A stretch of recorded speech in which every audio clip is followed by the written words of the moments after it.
என்ன பார்க்க போகிறோம்னா நேந்திரங்காய் சிப்ஸ் வீட்லேயே போடுறது எப்படி. நேந்திரங்காய் சிப்ஸ் மலையாளத்தில் ஏத்தக்காய் சிப்ஸ்ன்னு சொல்லுவாள். நேந்திரங்காய் சிப்ஸ் அது எப்படி போடலாம். இப்படி தோல் எடுத்து இப்படி தண்ணியில் போட்டு வச்சுருக்கேன்.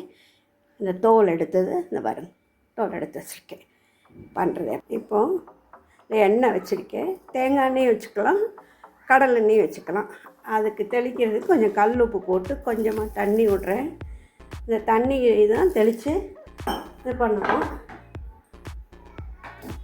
அது சீக்கிறது எப்படிங்கிறது பார்ப்போம். கட்டை இது மேலே வச்சுருந்து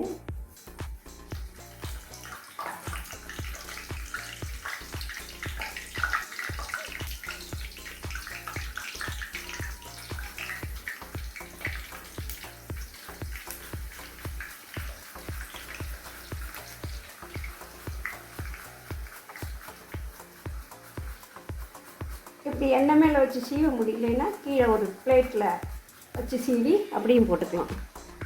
அது வேகட்டும். இப்போது இது வெந்துட்டு கொஞ்சமாக போட்டுக்கணும். இப்போது ஓட்டை அடங்கிடுச்சு பாருங்க.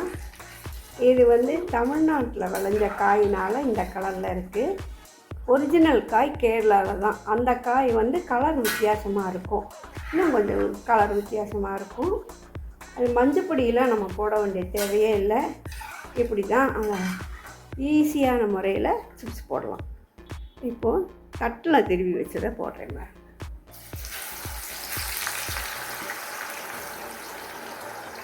ஏன்னா சிலவாளுக்கு எண்ணெயில் வச்சு திருவும்போது பயமாக இருக்கும், கை நழுவிடுமோன்னு.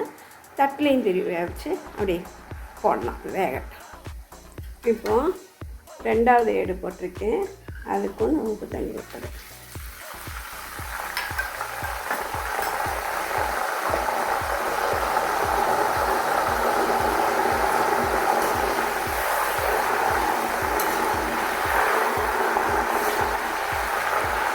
இப்படி தான் சிப்ஸ் போடணும். உள்ளம் போட்டுட்டு பார்க்கலாம்.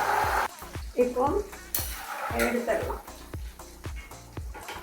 நல்லா நைஸான வீட்டிலே சுத்தமான சிப்ஸு தயாரிக்கலாம். நிறைய வாங்கி பண்ணணும் இல்லை, ஒரு 10 காய் வாங்கி பண்ணலாம்.